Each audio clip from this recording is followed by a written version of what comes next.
ઓડિપો શું છે? તો ઓડિપો એ વન ટાઈપ ઓફ ભીત ચિત્રકળા છે. શું છે? ભીત ચિત્રકળા છે. જેમાં મુખ્યત્વે તમે જોશો ને તો ખજૂરી અને તાડના ચિત્રો છે એ બનાવવામાં આવે છે. મને હાલાકી એવી કોઈ ઇમેજ નથી મળી, પરંતુ મને ઓડિપોને લગતી જે પણ ઇમેજ મળી છે મેં અહીંયા મૂકી છે. બાકી મેં શોધ્યું હતું કે ભાઈ કોઈ ખજૂરી કે તાડના ચિત્રોવાળી એક સરસ મજાની ઓડિપો કળા મળી રહે, ભીત ચિત્રકળા મળી રહે, પરંતુ મને ઇમેજ એવી કોઈ ખાસ મળી નહીં. તો આવી ઇમેજ મેં અહીંયા મૂકેલી છે. વાત કરીએ આપણે ઓડિપોની, તો ઓડિપો એક પ્રકારની ભીત ચિત્રકળા છે જે ખાસ કરીને લગ્નના અવસર સમયે ઘરની સજાવટ માટે લીંપણ કરવામાં આવે છે. હવે લીંપણ સમજી ગયા?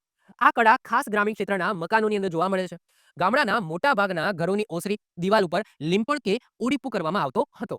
ઓડિપો કે લીંપણમાં ચીકણી માટી, છાણ અને ઘઉંનું કુવળ મિશ્રિત કરીને તેમાં જોઈતા પ્રમાણમાં પાણી ઉમેરી પગથી પહેલા ખૂંદવામાં આવે છે.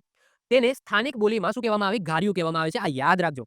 ઓડિપોની અંદર શું કરવામાં આવે છે? અહીંયા જે ચિત્રકળા અહીંયા બનાવવામાં આવે છે, પહેલા જે લીંપણ કરવામાં આવે છે, એની અંદર શું હશે? પહેલા ચીકણી માટી હશે.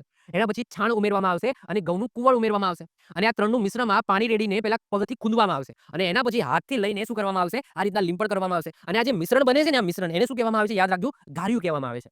ઘરની સ્ત્રીઓ હાથની હથેળી વડે દિવાલ કે ઓસરી પર વિવિધ ભાતો ઉપસાવતી અને આ ભાતમાં વિશેષ ખજૂરી કે તાડના ચિત્રો અંકિત કરવામાં આવતા. તો આવું સરસ મજાનું જે શબ્દ છે અહીંયા ઓડિપો શબ્દ યાદ રાખજો. તમને એક્ઝામની અંદર એવું પૂછાય કે ઓડિપો એ શું છે?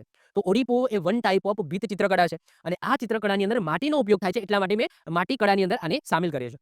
આવી જ રીતના ઓછા સમયની અંદર મહત્વપૂર્ણ નોલેજ મેળવવા માટે અને મને સપોર્ટ કરવા માટે આજે જ આપણી YouTube ચેનલ ટીચિંગ કિશન ક્લિપને સબસ્ક્રાઇબ કરો.